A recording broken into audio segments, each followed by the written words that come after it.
meus irmãos, pense por alguns segundos na coisa mais importante da vida de uma pessoa.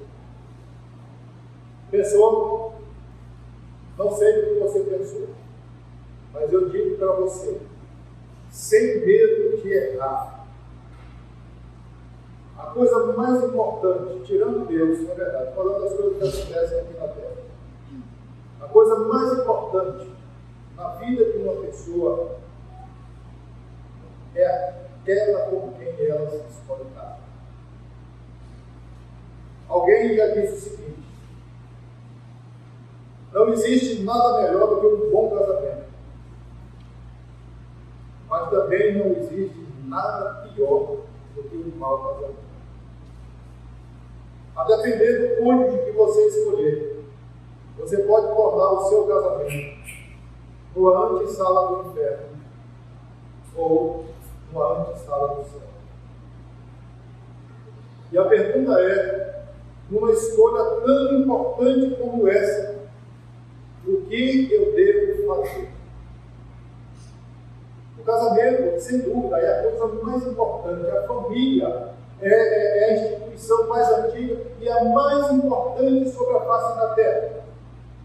Porque Deus, ele trabalha com famílias e é através das famílias, das pessoas que ele forma a sua igreja. Então, uma família, um casamento, nós falamos domingo passado, o casamento, ele não existe apenas para suprir necessidade dos seres humanos. Pelo contrário, Deus colocou algum prazer no casamento exatamente para que o homem e a mulher fossem incentivados a se casar para cumprir um projeto maior. Deus, ele queria trazer ao mundo todo aquele que ele projetou trazer antes da fundação do mundo. E ele vai fazer isso através do casamento. Dentro da família, por uma geração, vamos dizer assim, legal e ordinária. Dentro da família. Ele vai fazer isso. O casamento, lá em Efésios, capítulo 6, começa a lista do capítulo 5, Paulo vai dizer o seguinte, que é um mistério do casamento. Mas ele fala que esse mistério é o relacionamento, o casamento de Cristo com a sua igreja.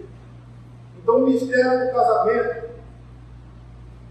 é nós mostrarmos como, ou refletirmos, como é o casamento de Deus com a sua igreja. Então, é no casamento que nós vamos mostrar isso. E aí, dá para você perceber o tamanho da importância daquela pessoa que você escolheu, ou você que ainda não casou, vai escolher para viver o seu casamento. E a mensagem, ela não é só para quem vai se casar, mas essa mensagem é para os pais também. A maneira como ele vai educar os seus filhos e mostrar já o tipo de pessoa com a qual ele ou ela deve se casar. Porque o casamento, para Deus, o projeto inicial de Deus, o casamento é algo que dura até a morte colocar um fim. Para Deus é assim. A cultura pecaminosa é que tenta mudar isso. Mas no projeto de Deus ele não vai mudar. E a cultura ela é boa quando ela é moldada pelo Evangelho. E não ela moldar o Evangelho. Então hoje, nós começamos a falar que Abraão está saindo de cena. Abraão já está com 140 anos, com mais de 35, e ele vai morrer. E ele agora está passando o bastão para Isaac, seu filho, a próxima geração. E aí ele fez um juramento lá, aquele juramento a gente viu o que significou o juramento, E para Abraão, aquele casamento estava dentro da aliança de Deus com ele. Porque naquela aliança, Deus iria trazer a semente da mulher e iria esmagar a cabeça de Satanás. E Abraão, ele vai buscar uma esposa para Isaac, exatamente como Deus requer. A gente viu que o casamento não poderia ser com uma pessoa amaldiçoada que vivia em Canaã, uma pessoa que estava, pessoas que estavam prestes a perecerem na ira de Deus. E aí, aplicando para nós, se você sabe que uma pessoa não é crente, e se ela morrer nessas condições, ela vai perecer na ira de Deus, ou se Cristo voltar e ela estiver nas condições, ela vai perecer na ira de Deus, e Deus está dizendo para você, com quem ele fez uma aliança, não se meta em julgo desigual com tais pessoas. Eu não quero que você faça isso. Agora a pergunta é, irmãos, como buscar um cônjuge para você que ainda não casou? E você, pais que estão aqui hoje, que tipo de cônjuge você vai educar o seu filho para se casar? Ou como você vai orientá-lo para buscar um cônjuge? Quais são os padrões que você vai dar para ele? A palavra de Deus nos diz, Provérbios 18, 22, que o que acha uma esposa, acha o bem e alcança a benevolência do Senhor. Quem acha uma esposa, acha uma dádiva de Deus. Ou seja, aqui nós já dá para a gente perceber como é que você tem que procurar um cônjuge para você. Peça a Deus.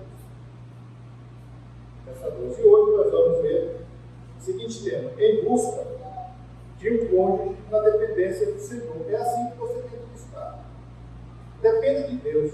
Não dependa de você. Eu lembro que eu falei a semana passada que você tem o dedo podre. Você vai escolher o mundo. Se Deus não tiver misericórdia e você usar o seu próprio arbítrio, você pode escolher uma laranja podre, mesmo estando dentro da igreja. E é preciso tomar cuidado com isso. Eu nunca me esqueço, e eu uso sempre essa pessoa como exemplo. Ela casou com 37 anos. Eu fiz o casamento dela. Tive a honra de fazer o casamento dela. Casou com um menino de 24 anos. Ela era 13 ou 14 anos mais velha. Ela era mais velha que ele. Ela deu aula para ele na escola dominical, pequenininho. Mas ela passou um tempo, não casou com ninguém, arrumou 2 namorados na igreja, mas percebeu que o cara não era crente. E ela disse: eu quero. Eu quero, não basta estar na igreja, mas tem que ser crente. E aí Deus mandou ele. Ele hoje é pastor, tem 2 filhos, vive muito bem. Sabe por quê? Ela dependeu de Deus. Eu até brincava com o pai dela, no Paraná, e o pai disse: estou engordando o boi, não vou falar o nome dela, a aplicação dela lá, vai dar estudo aí. Estou engordando o boi do casamento da minha filha. E eu falava: boi de sorte, porque não vai morrer, não vai casar, já passou da idade, mas não é que casou, casou. Mas ela dependeu do Senhor, ela esperou no Senhor, e é o que Abraão está fazendo aqui. Lembra que Abraão, no verso 7, ele disse o seguinte: o Senhor, Deus do céu, que me tirou da casa de meu pai e de minha terra natal, e que me falou e jurou, dizendo: a tua descendência darei esta terra, ele enviará o seu anjo, que te há de preceder, e tomarás de lá esposa para meu filho. Abraão está dizendo: o Senhor vai com você, e você vai depender dele. A escolha não vai ser sua, a escolha vai ser dele. E aí, diante dessa certeza, a dependência de Deus, o servo, em primeiro lugar, põe o pé na estrada. E isso é muito importante. Em primeiro lugar, o servo põe o pé na estrada. Ele faz os preparativos. Aqui no verso 10, veja. O texto diz assim, primeira parte do verso 10: tomou o servo 10 dos camelos do seu senhor, e levando consigo de todos os bens dele. Ele preparou 10 camelos. Imagina, são 10 camelos carregados, né, dos bens de Isaac, do seu senhor, e ele partiu. Aí você se pergunta por que 10 camelos, né? E o autor, ele já está dando aqui uns olhos para nós aqui, porque ele vai dizer o que vai acontecer com Rebeca lá. Ou seja, 10 camelos. São esses 10 camelos que Rebeca vai na água para passar no teste. Passar no teste. Então, vamos pensando aí. Não vai procurar no Google agora não, tá? Pelo amor de Deus, vai fazer isso não. Quantos litros de água, em média, pede um camelo? E aí, quando chegar lá, nós vamos tentar responder isso. Então, meus irmãos, o servo, ele fez essa preparação aqui, né? Ele fez essa preparação por quê? É uma viagem longa.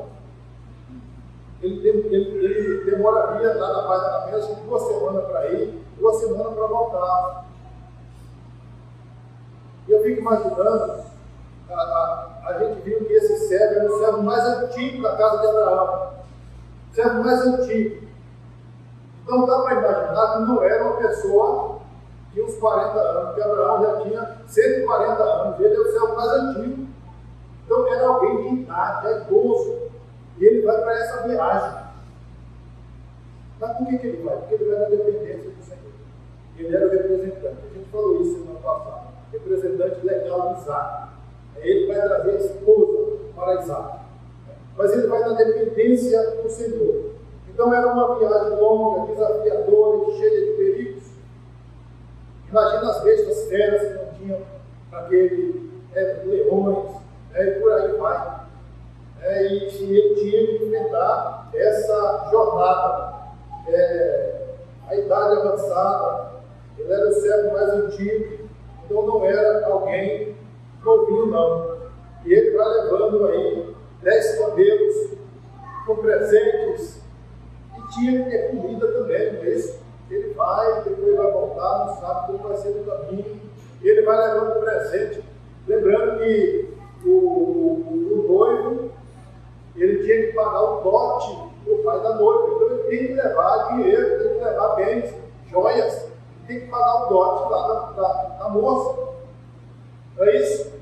Então ele tem que estar preparado para isso, ele tem que levar muita coisa mesmo, ele tem que, vamos dizer assim, humanamente falando, ele tinha que pressionar o pretendente de Isaac, né? Tem que pressionar ela para que ela pudesse vir para casar com o seu Senhor. Meus irmãos, e aqui nós, sem querer alegorizar o texto, fazer um paralelo de Isaac com Cristo.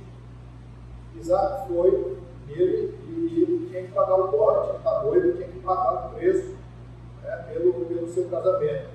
E voltando para Cristo, Cristo também pagou o dote por nós, ele pagou o preço ao Pai. Alguém pergunta, mas para quem Cristo pagou o preço? O Pai. Não foi para o diabo, foi para o Pai. Ele pagou o preço exigido por Deus. Então o preço foi alto, mas ele pagou o preço por nós. Ele nos comprou. Certo? Então Isaac ele fez isso. Né? E aí depois o servo ele vai partir. Né? Ele vai pôr o pé na estrada e partir. E aqui vamos aprender outra lição. Abraão, ele mandou o servo, ele confiava em Deus, não é isso? Foi na dependência de Deus, mas ele teve que agir.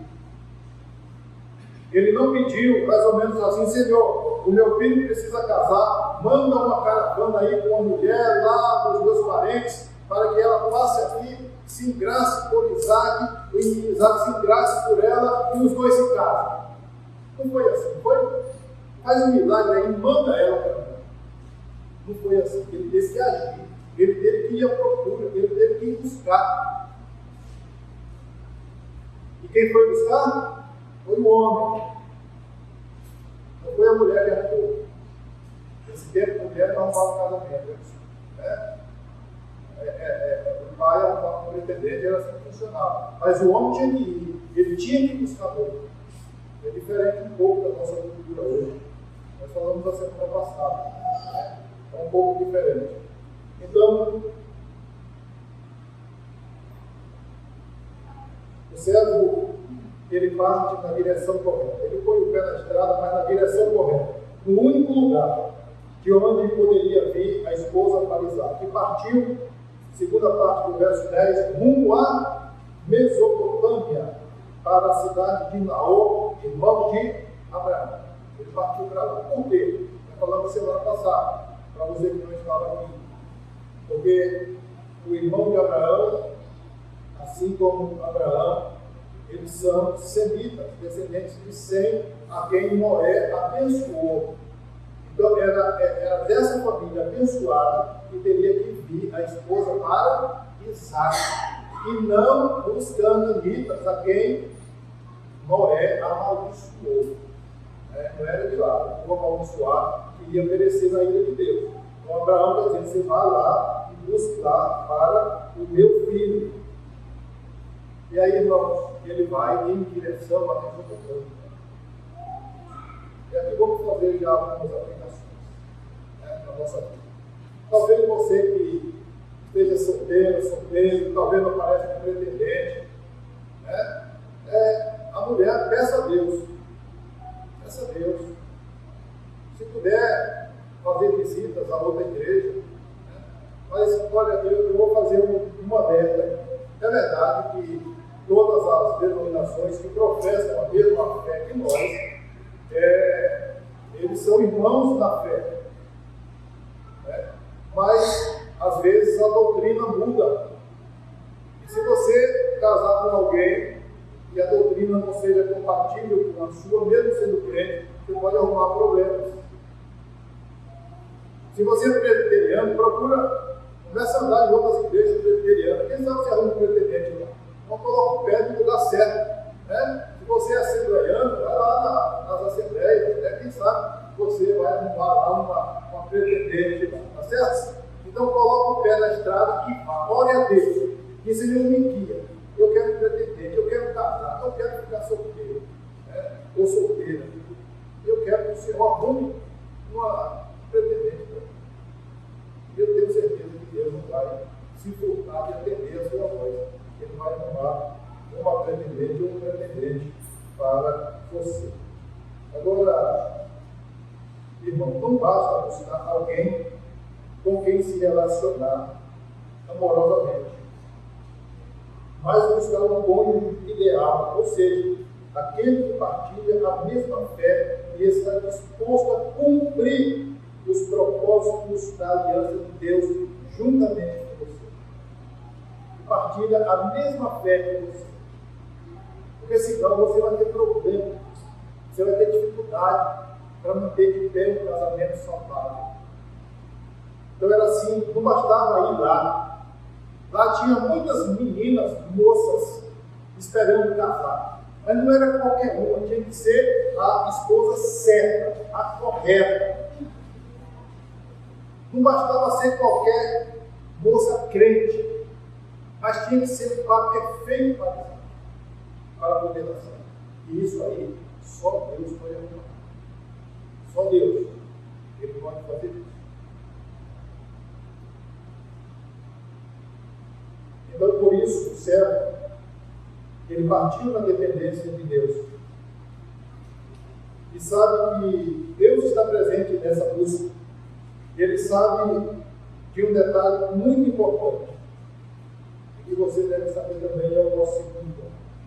E o detalhe é: Deus não vai te desamparar. Se você confiar nele, se você depender dele, ele não vai desamparar você. Então, o que nós vamos ver daqui para frente são só 2 pontos hoje, tá?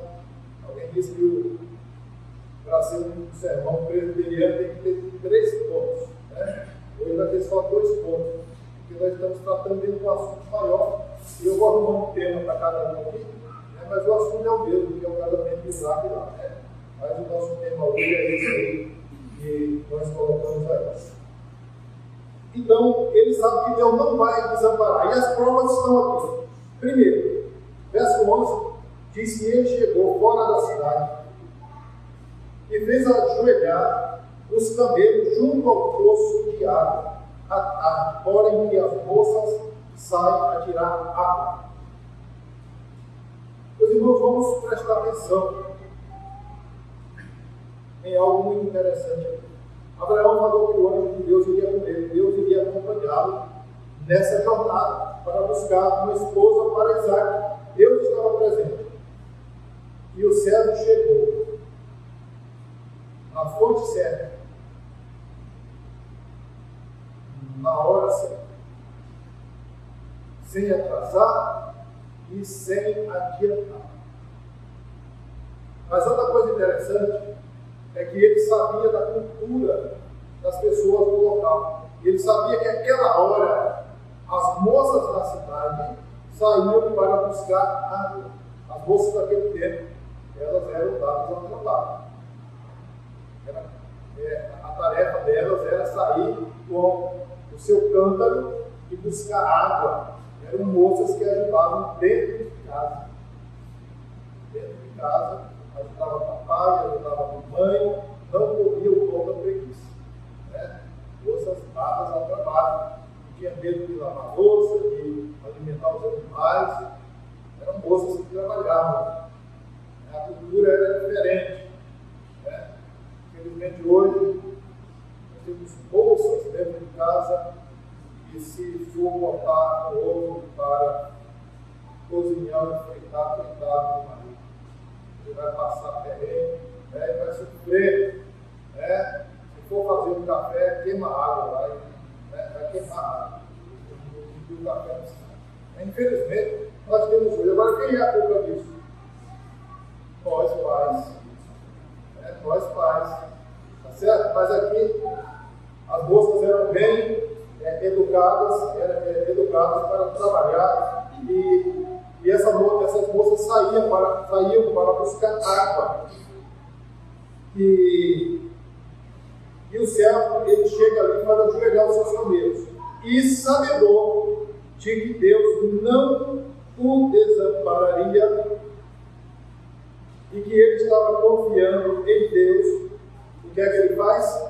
Ele vai orar. Ele vai orar. E ele diz: Senhor, veja o verso 12, e diz consigo: ó Senhor Deus de meu Senhor Abraão, rogo que me acudas e uses de bondade para com o meu Senhor Abraão. Ele está dizendo: Senhor, eu vou pedir que o Senhor me socorra nessa escolha. O Senhor já me trouxe à cidade, me guiou até aqui, me trouxe até essa fonte, e é exatamente essa hora que as moças saem para buscar água. E é agora que eu tenho que escolher a mulher do meu Senhor. E eu quero que o Senhor me ajude nessa escolha. É como se ele estivesse dizendo: eu dependo do Senhor. Eu sou incapaz de escolher a mulher certa para o meu Senhor. Certamente, Naor morava, os parentes de Abraão não eram os únicos que moravam aí nessa cidade. Então, muitas moças, talvez de outras nações, vinham ali buscar água. Mas tinha que ser a mulher certa. E aí, segundo lugar, a sua confiança em Deus, Segunda prova da sua confiança em Deus. Primeiro, ele ora a Deus e pede socorro.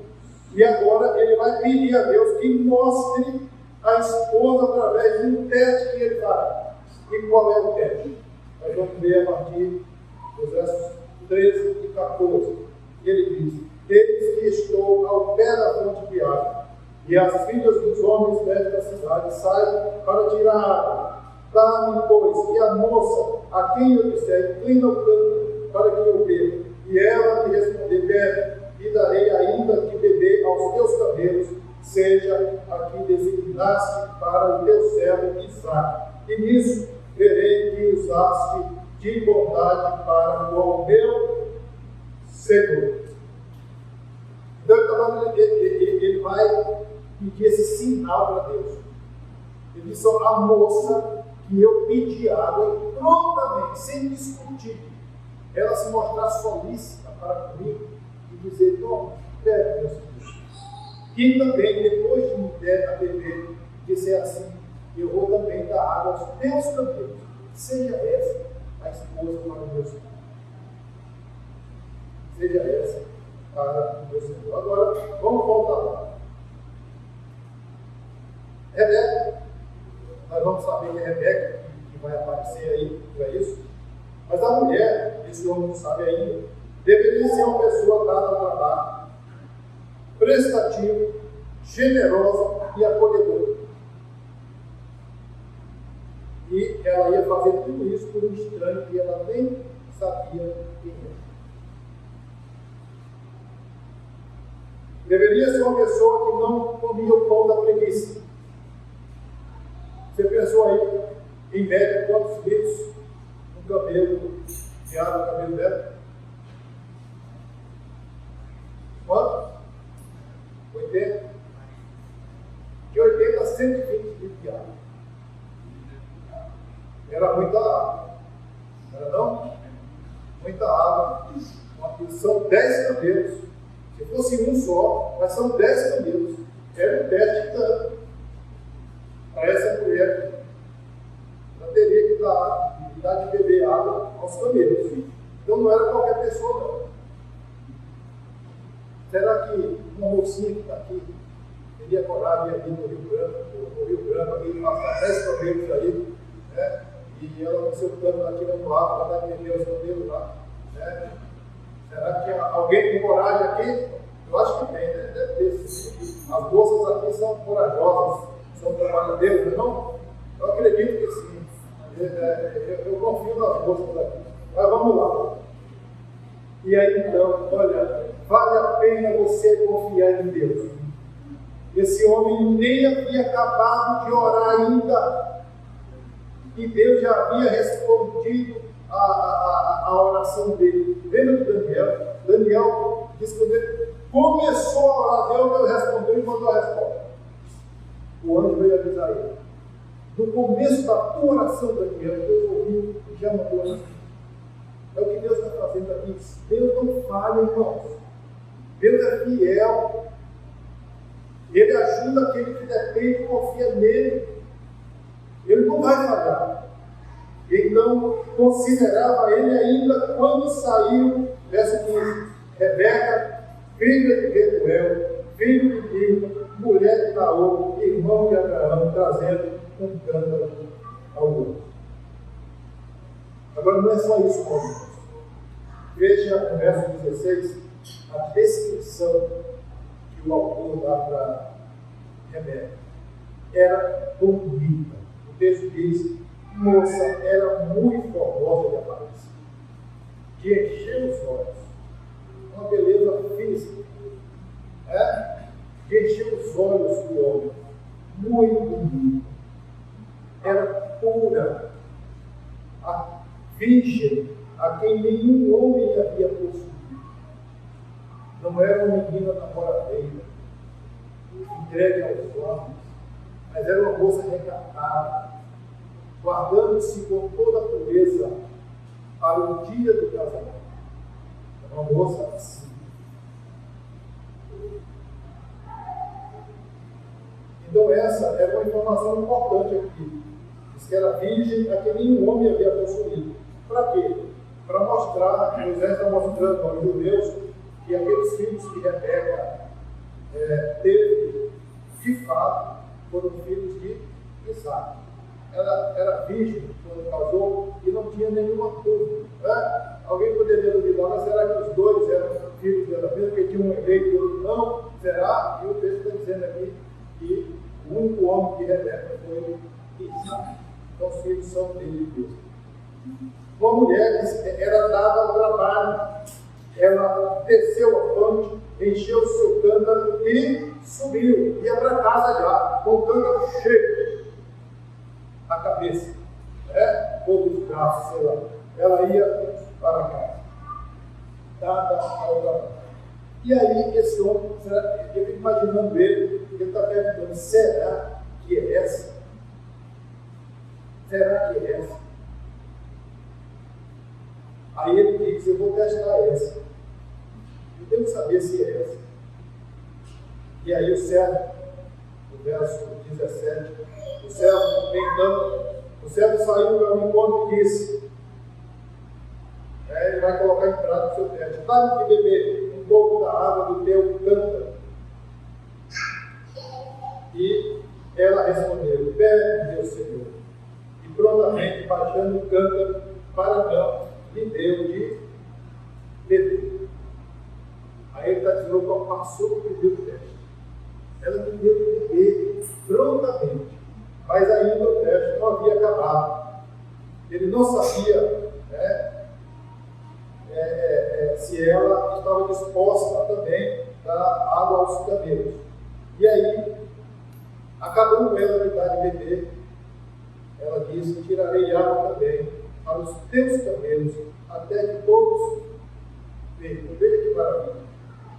E apressando-se, começou a pegar água e dar para os camelos. E é interessante, irmãos, que o verso 21 diz que o servo observava Rebeca atentamente.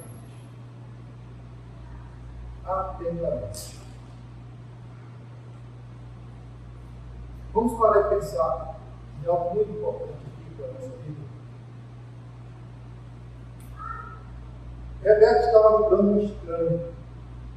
Ela não sabia de onde esse homem era, para onde ele ia.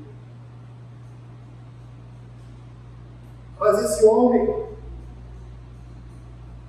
ele sabia o que estava fazendo. Ele estava testando Rebeca, para ver se aquela de fato seria a mulher que ia ocupar um lugar de destaque em Israel. Aquele homem estava testando Rebeca, embora ela não soubesse, para algo muito importante na sua vida. Ela seria esposa não apenas de um homem rico, mas daquele que era a promessa de Deus, aquele de quem vivia a promessa de Deus.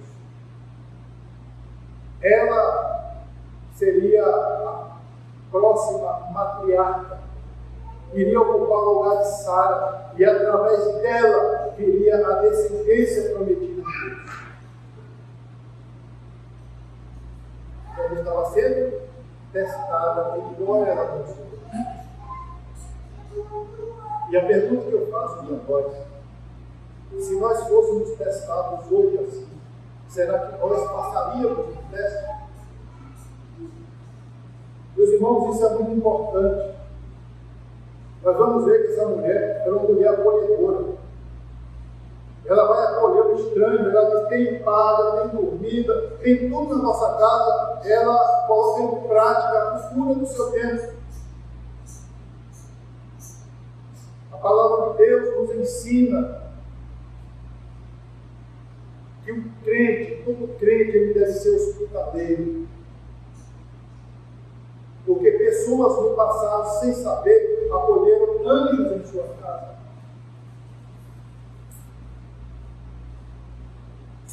E Deus está nos ensinando isso. Isso não era só no Antigo Testamento, não. No Novo Testamento também Deus exige isso. Acolhimento. Pessoas que são dadas a receber pessoas em sua casa. É verdade que hoje você deve ter um cuidado grande com quem você recebe na sua casa. Mas o problema é quando nós conhecemos, sabemos da procedência, da idoneidade da pessoa, e mesmo assim, nós fechamos as nossas portas. Não recebemos. Talvez chegue um conhecido na cidade, ou o irmão vem visitar e ele tem que ir para um hotel, porque não aparece um irmão que diz assim, eu abro as portas da minha casa para você.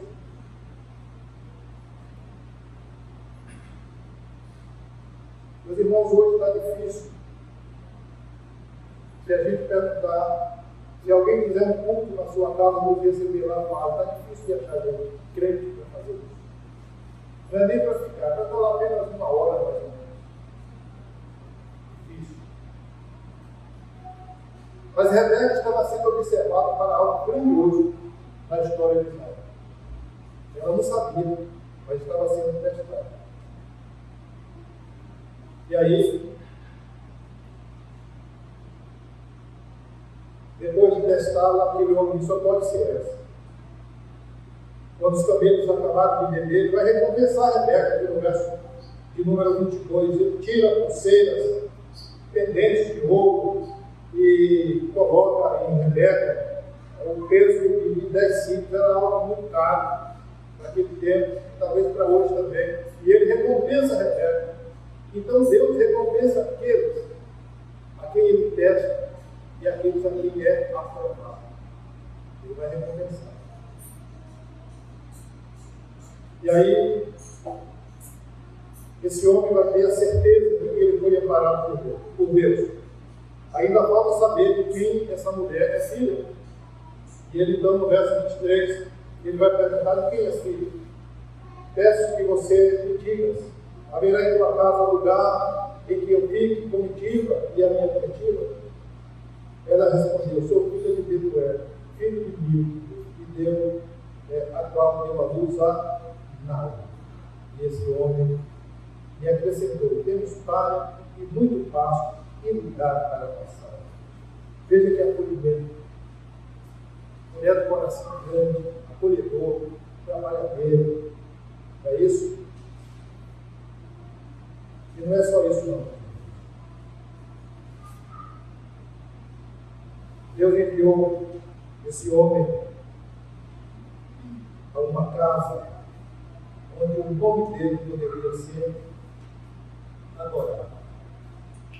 E tendo Deus providenciado tudo, o servo reconhece a providência de Deus e então ele se inclina e adora o Senhor e diz, bendito seja o Senhor, Deus de meu Senhor Abraão, que não retirou sua benignidade e a sua verdade de meu Senhor.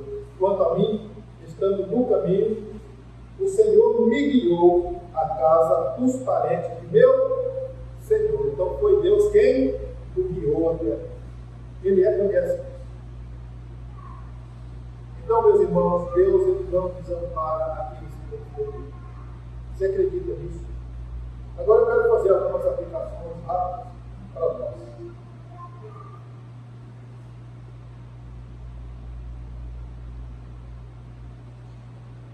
Primeira aplicação. Quantas mulheres Abraão mandou buscar para Isaac?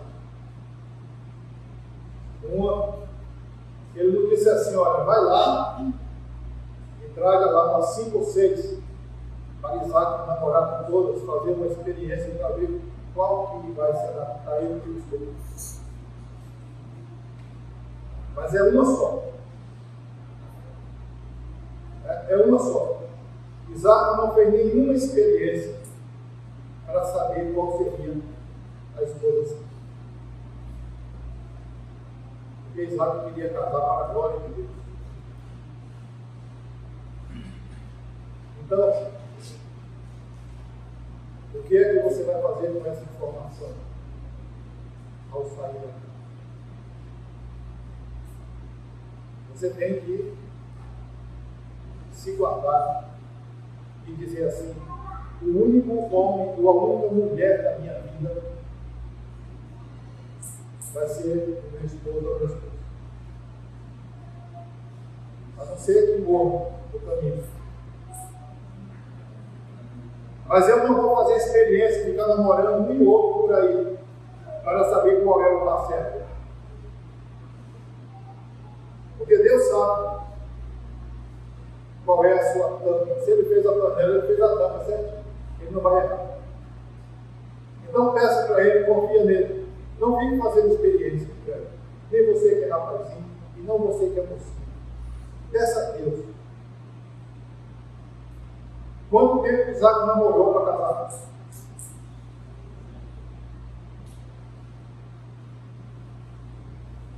O casamento de Isaac deu certo?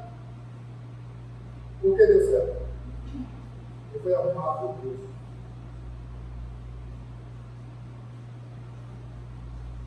Então, não fique namorando muito tempo. Não é isso que vai fazer o seu casamento dar certo. Ah, nós temos que nos conhecer.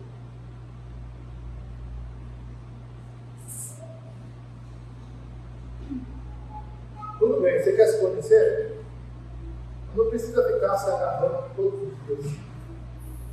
Vá na casa da pessoa, visite, vê como que é lá, se for mulher, se é como Rebeca, trabalhadeira, que ajuda a mãe em casa, o filho a mesma coisa, o homem.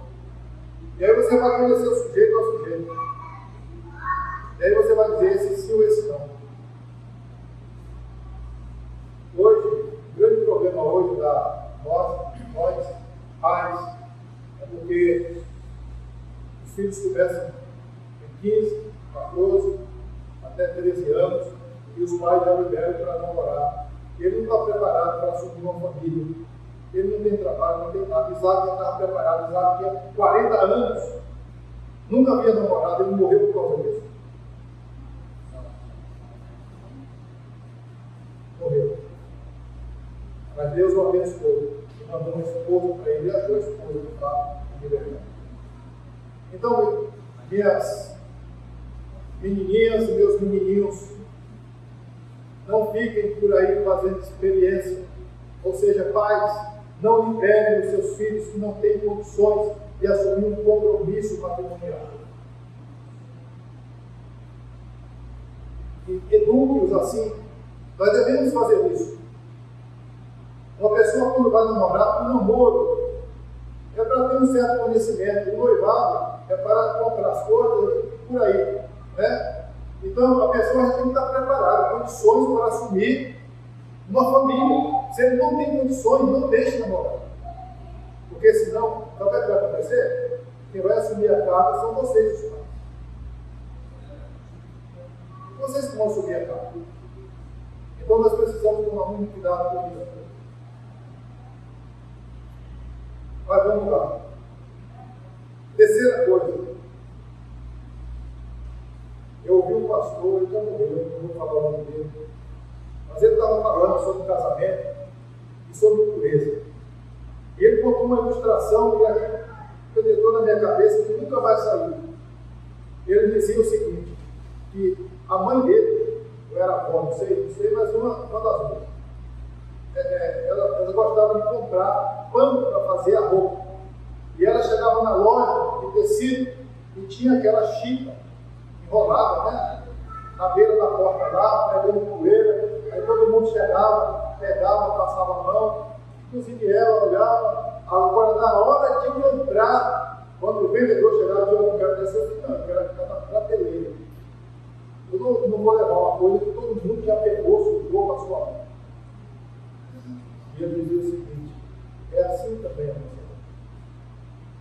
Não namore com ninguém, não case com ninguém, que todo mundo passa a mão, todo mundo passa na rua, não cortando nada, ou cortando nada, né?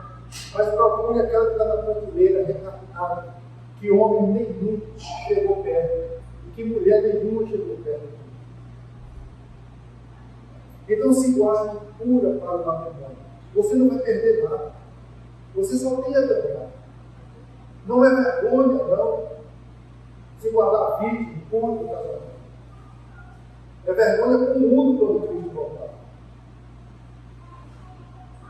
Então escolha com quem você vai se casar. Escolha a pessoa certa. E para fazer essa escolha, você precisa depender de Deus. Se você sabe que a pessoa é imulável, que a pessoa está debaixo da ira de Deus, não se meta com ele, não.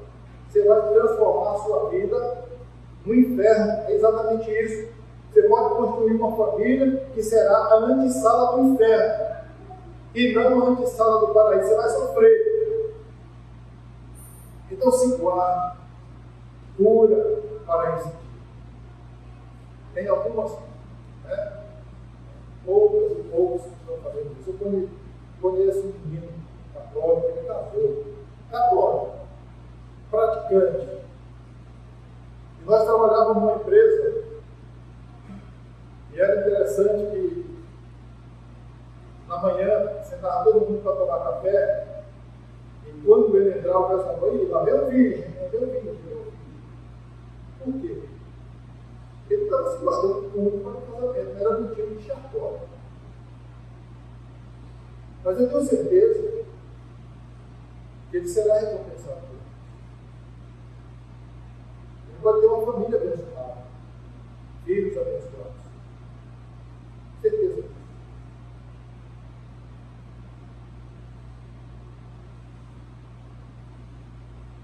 Mas, em último lugar, todo casamento aqui nesse mundo é assim.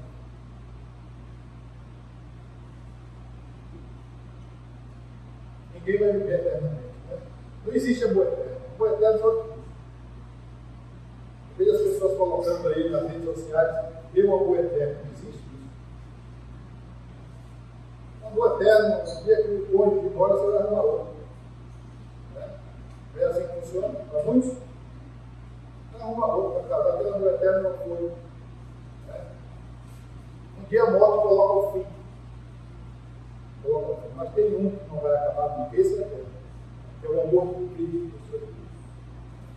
Sabe, meus irmãos, Cristo também não levou o pé na estrada, desceu da sua glória, despiu-se, veio aqui a esse mundo, pagou o pessoal da sua noiva, que somos nós do seu Deus.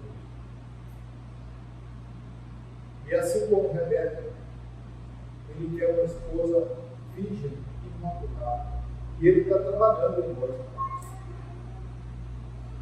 E ele vai nos levar, assim como Isaac trouxe Rebeca para a sua casa, Cristo vai nos levar para a casa dele. Então nós estamos caminhando, peregrinando nesse mundo, na certeza de que Cristo, ele não vai e ele vai nos levar. Então se guarde, cura. Você que é homem, se guarde puro, como igreja para o Senhor. Então a igreja do Senhor precisa guardar-se imaculada para aquele grande dia. Então esse é o nosso desafio. Nosso desafio é viver para a glória de Deus. Se você não more para a glória de Deus. Se você está noivando, noivo para a glória de Deus. Você vai casar, casa para a glória de Deus.